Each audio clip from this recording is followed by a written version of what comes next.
Welcome back to the Dr. Transit Show. And I am your host, the magnificent, the sexy Dr. Transit, soon to be your new comic book hero.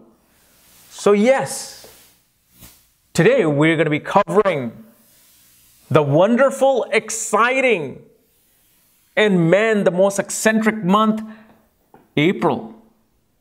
And what's going to be happening in the sky in April and how is it going to affect you?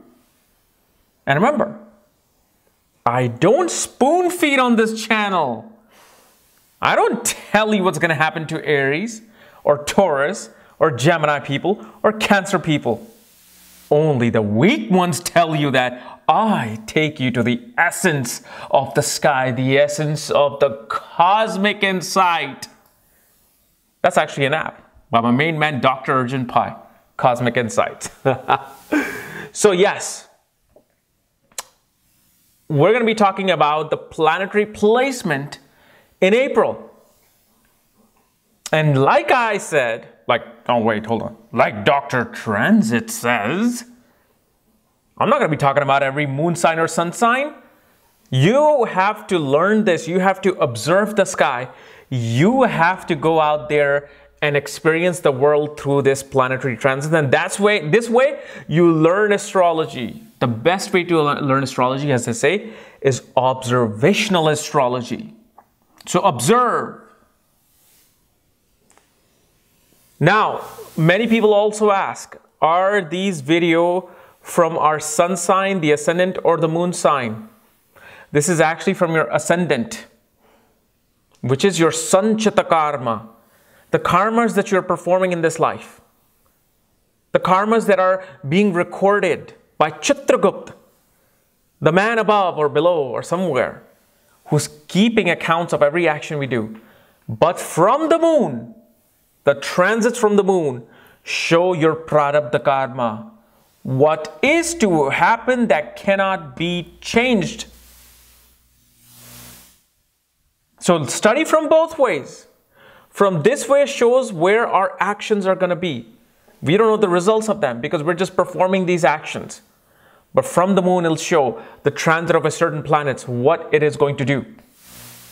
So I've made this really easy for you. I have made each box a zodiac sign. So if you have never read a birth chart before, or if you're used to one chart versus the other, well, this is just simple. Look at each box as a zodiac sign. That's it. That's all you need to know. So starting today, you have Rahu in Leo, Ketu in Aquarius, Sun, Venus in Pisces while Venus is retrograde and soon it's going to go direct by middle of the month. Then you have Mercury, Mars conjunct in the sign of Aries. You have Jupiter retrograde in the 6th house. Then you have Saturn in the 9th house and it's soon going to go retrograde on April 6th. Okay?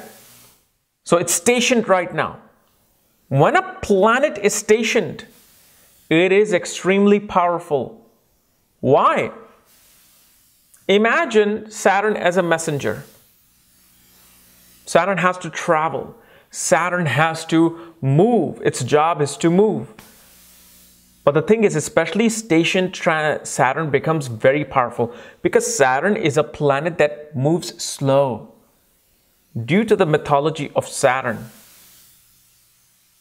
getting the arrow on his Achilles, Saturn limps. So Saturn does not really like to move as much. Saturn loves to rest. Since March 25th, Saturn has gone station, meaning it's neither moving forward in the sky, neither moving backwards in the sky. It is stationed. That means it's resting. Now, if this planet, Saturn, is a planet of our karmas, our deeds, the results of our deeds, what are the results of our karmas is decided by Saturn. Are they good, bad, neutral? Is Saturn. So now, when Saturn rests, that means it's gaining more energy. And what happens when a planet gains more energy? Planet rejuvenates. Planet feels good.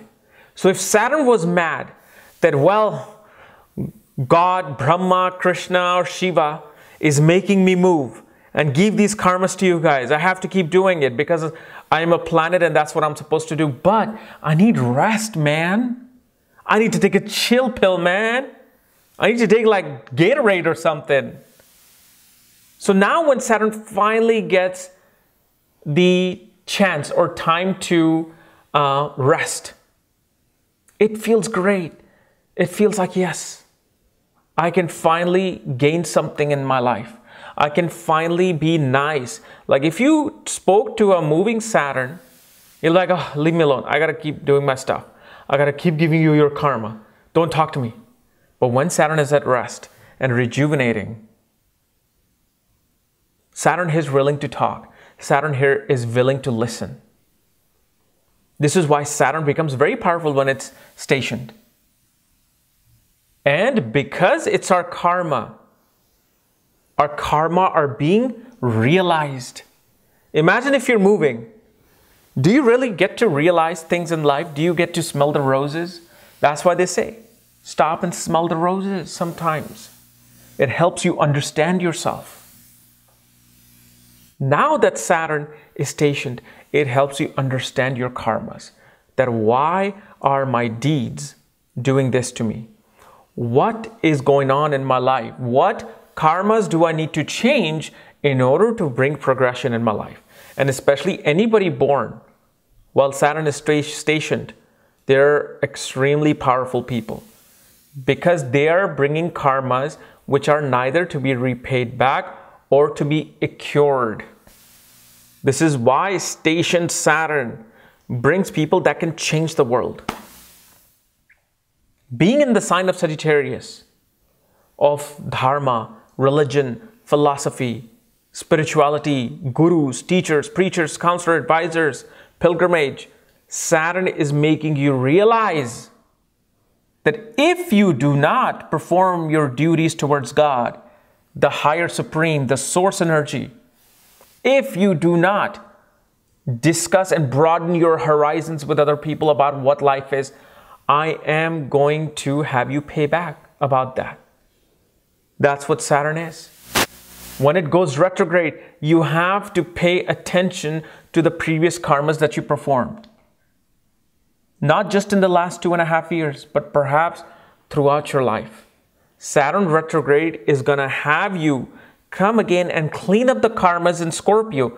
Because Saturn is retrograde, then it's going to, by middle of, I think, June or July, it's going to move into the sign of Scorpio right there. I don't know if you can see that in the thing, but it's moving into the sign of Scorpio.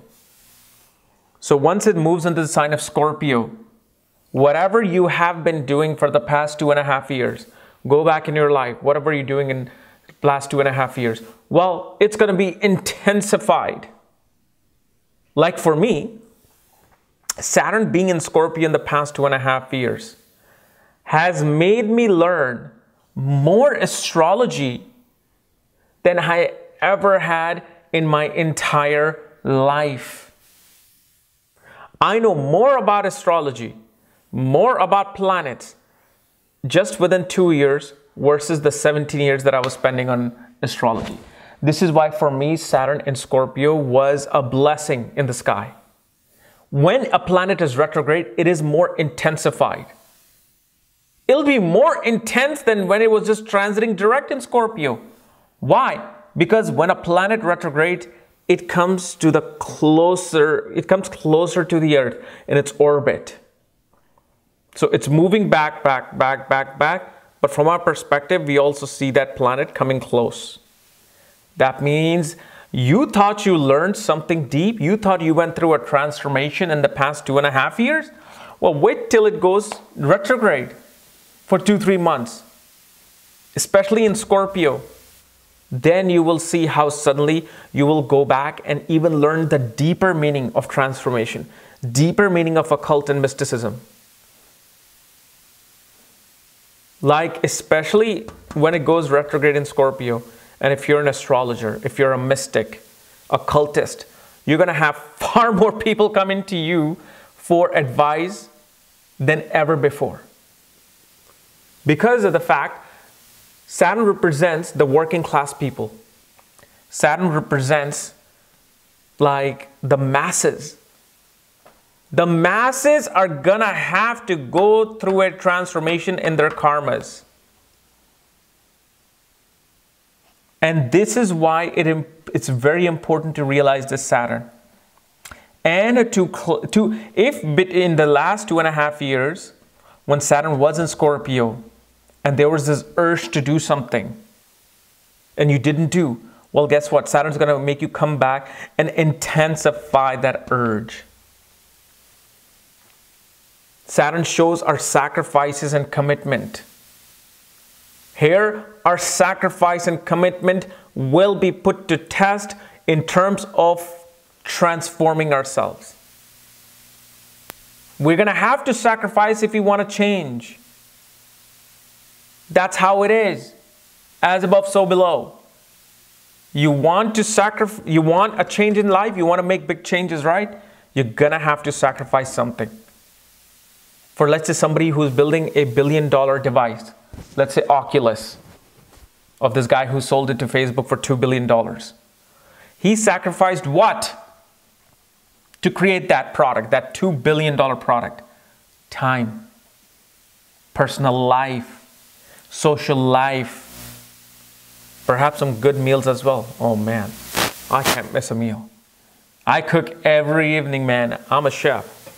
So I don't know how he did it, but I starved to death, man. So that's what Saturn is going to do. And then you have Rahu and Ketu. Okay? Still in Leo and Aquarius axis. So what's happening here, Mars and Ketu co-rule the sign of Scorpio. Okay? However, Ketu and Rahu are in each other's nakshatras. Rahu is in Magha nakshatra, ruled by Ketu. Ketu is in a nakshatra of Sastabhishak, ruled by Rahu. They are both. That means now is a time where you will feel transformation in your life. Especially if in the sign of Leo and Aquarius, on a sidereal perspective, you have either your ascendant lord, sun, moon, or Atma Karka having these planets go over them. What is Atma Karka? Atma Karka is a planet with the highest degree. The planet with the highest degree is known as Atma Karka, which is going to be on the second page of my report. Just see the degrees, whichever is the highest degree, because 0 is the lowest, highest is the 30th. So if you have a planet, let's say at 29 degrees, other planets are 15, 14, 13, 12 degrees. Well, whichever the one is the 29th degree planet, that's the Atma Karka.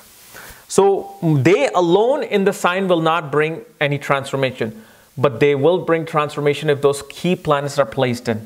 Or even if any other planet is placed in. Let's say your 7th lord is placed in Leo, and Rahu is going over it right at the 7th degree, and Ketu has it in its axis. Transformation is going to come in.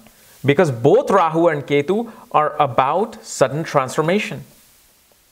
Sudden transformation will come if there's a planet in these signs in your horoscope.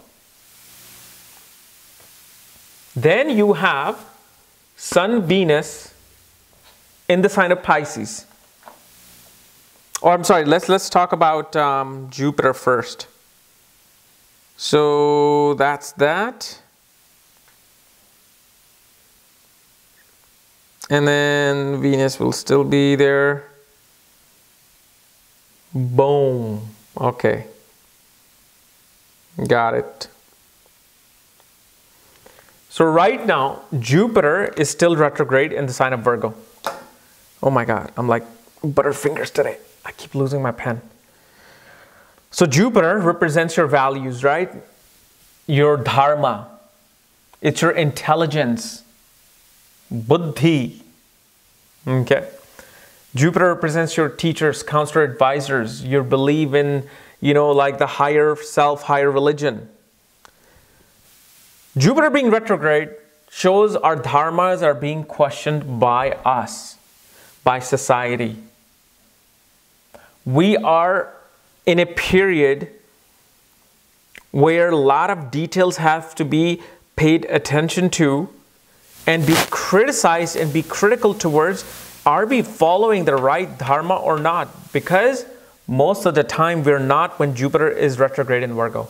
Why? Because first of all, Jupiter is not a friendly sign of Virgo. And on top of that, it's retrograde. Its dharmic values are reversed. It's becoming unconventional. What Jupiter shows here, we criticize other religions. We criticize other races. We criticize other ethnic and cultural background. When go to anybody who has Jupiter retrograde in their horoscope, they will have very strong opinion about other races, other religion, other spirituality. Why? Because they are so critical. Within themselves, they feel like, well, I am so critical that I am able to nitpick everything from religion and I can pick out which one is right, which one is wrong. But is that what Jupiter is really about? No, it's not. Because Jupiter says, Jupiter is a guru, divine guru. When was the last time you went to a spiritual guru? And I'm not talking some cult leader. I'm talking about a real spiritual guru like Yogananda, Swami Vivekananda. Okay, talking about like Wayne Dyer. I don't know any West gurus in the West. All I know is just like Eastern gurus. They'll never say that Hinduism is bad, Islam is bad, Judaism is bad, Christianity is bad. As soon as you ask them this question, like, Guruji, which religion is the best?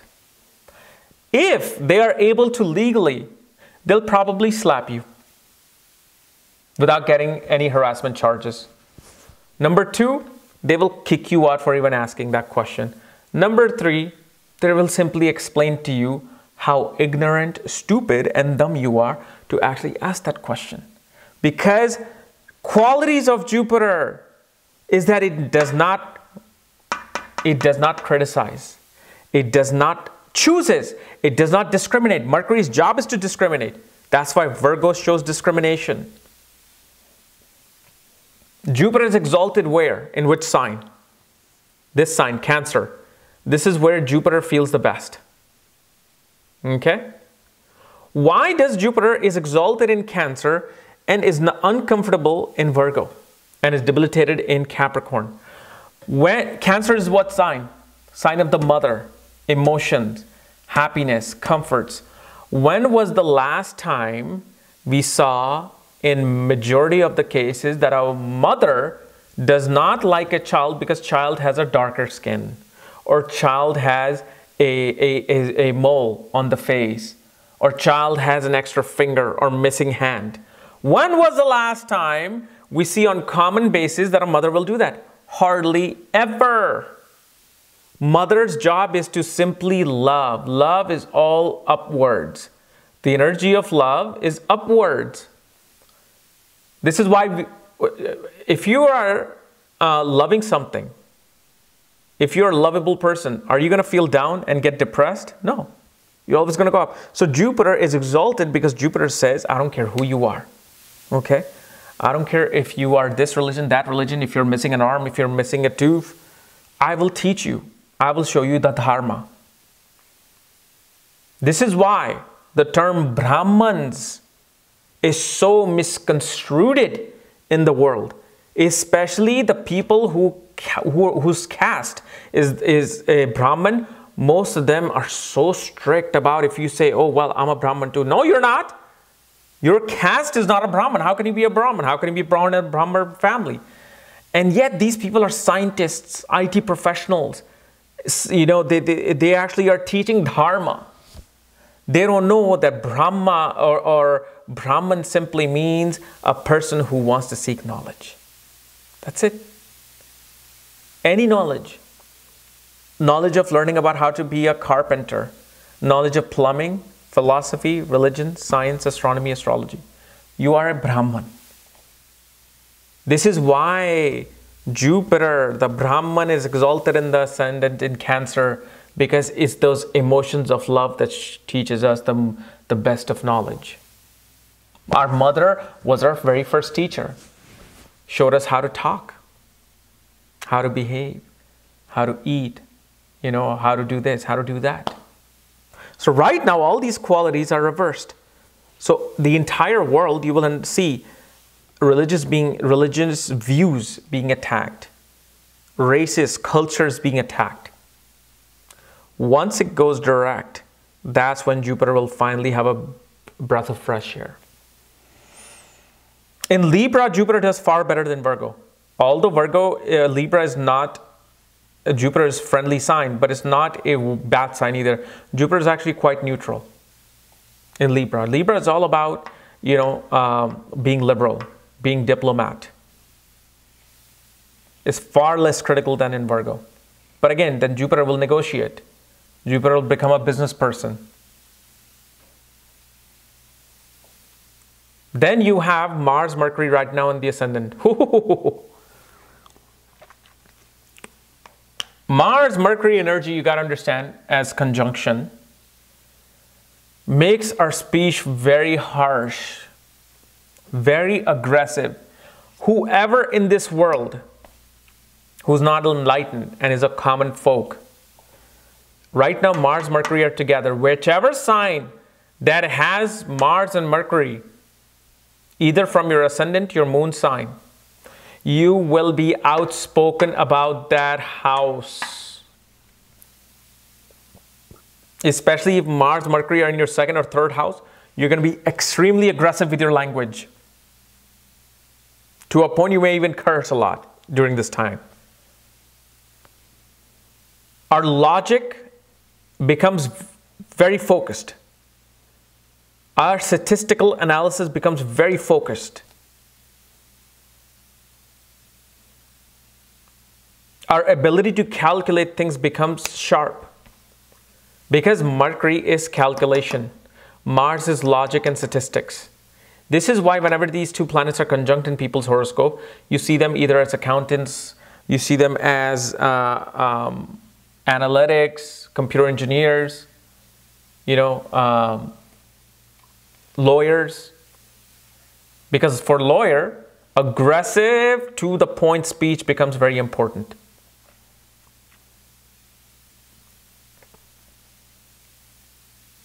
And then you have Sun, Venus in Pisces, right? Sun, Venus are in Pisces. Venus is also retrograde. Our ability to give love and understand love is completely reversed.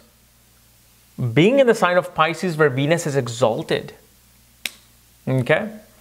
Where Venus, devotion, Venus's ability to love and give compassion to things it loves becomes beautiful, excelled.